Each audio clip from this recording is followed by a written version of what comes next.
یعنی ایسا کام جس سے آپ بچنا چاہتے ہیں. جیسے کوئی گناہ کی عادت پڑ گئی, آدمی قسم اٹھا لیتا ہے اگر میں نے یہ گناہ کیا یا میں نے فلاں کام کیا تو میں جو ہے مہینے کے روزے رکھوں گا یا میں 1,00,000 روپے صدقہ کروں گا. جس کام سے بچنے کے لیے انسان قسم اٹھاتا ہے نا, قسم کو یعنی سوری منت مانتا ہے, قسم نہیں منت, کہ یہ کام میں نے اگر کیا تو مجھ پر اتنے روزے لازم ہے, تو پھر اس کام کو اگر کر لیا تو پھر اس میں اس کے پاس آپشن ہوتا ہے کہ چاہے تو اتنے روزے رکھ لے, چاہے تو قسم کا کفارہ ادا کر لے. تو قسم کے کفارے کے طور پہ 3 روزے ہوتے ہیں. پھر تو یعنی ہر منت میں ایسا نہیں ہوتا کہ قسم کا کفارہ دے سکتا ہے. اس منت میں ایسا ہوتا ہے جس میں کسی کام کو نہ کرنے کے لیے منت مانی ہو تاکہ میں اس کام کو نہ کر پاؤں. وہ کام کرنے سے پھر منت واجب ہو جاتی ہے, لیکن اس میں یہ آپشن ہوتا ہے قسم کا کفارہ بھی دے سکتے ہیں آپ. وجہ اس کی ہے کہ یہ حکم کے لحاظ سے جو ہے نا یہ یمین ہے, اور یعنی حکم کے لحاظ سے تو یہ یمین ہے, ہاں, اور الفاظ کے لحاظ سے یہ منت ہے. اس لیے اس میں دونوں آپشن ہیں. لیکن نارملی کسی نے منت مانی ہے کہ میرا یہ کام ہو گیا, اللہ نے یہ کام کر دیا تو میں روزے رکھوں گا, تو پھر وہ روزے ہی ہیں اور اس میں قسم کا کفارہ نہیں ہے. انڈیا سے مجھے کیا ہندو کے گھر میں نماز پڑھ سکتے ہیں؟ جی پڑھ سکتے ہیں, کیوں نہیں پڑھ سکتے.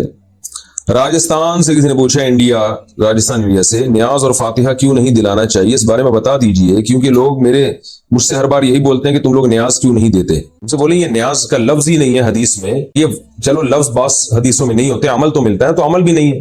بتاؤ کن صحابی نے کس وقت نیاز دلائی تھی, کیا کیا تھا. یہ نیاز دلانا ہوتا کیا ہے؟ صدقات و خیرات ہیں, کسی بھی غریب کو جب چاہو چپکے سے کھلا دو اللہ کی رضا کے لیے, بس. اس سے زیادہ صدقات و خیرات کی اور کوئی حیثیت نہیں ہے, بس یہی حیثیت. تو 11ویں 12ویں اور پھر فلانے کی نیاز اور فلانے کی نیاز, یہ نبی صلی اللہ علیہ وسلم, صحابہ, ائمہ اربعہ, مجتہدین میں سے کسی سے بھی ثابت نہیں ہے. صاحبہ امریکہ سے پوچھتی ہیں, میں شادی شدہ ہوں اور صاحب اولاد ہوں, میں ملازمت کرتی ہوں اور اپنے بہن بھائیوں اور ماں باپ کی کفالت کرتی ہوں. خدمت کا موقع ملنے پر بہت خوش ہوں. آپ رہنمائی فرمائیں کہ کیا اپنے ماں باپ اور بہن بھائی پر خرچ کرنا صدقے میں شمار ہوگا یا مجھے الگ سے صدقہ دینے کا اہتمام کرنا چاہیے.